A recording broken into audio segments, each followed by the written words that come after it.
Слава Господу за эту пустыню. Слава милосердному за то, что я вижу то место, через которое Господь Вседержитель провел свой народ. Синайские горы, это невероятно. Это 40 лет Отец Небесный водил по пустыне свой народ. Это просто потрясающе. И я тут вижу это невероятно. Это переполняет сердце выше всякого понимания.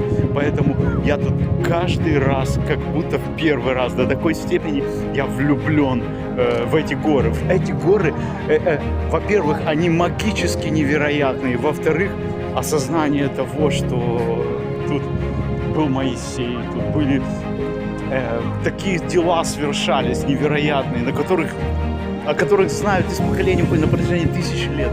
Это фантастика, настоящая фантастика. Слава Господу Святому, слава Господу, благословению Анна.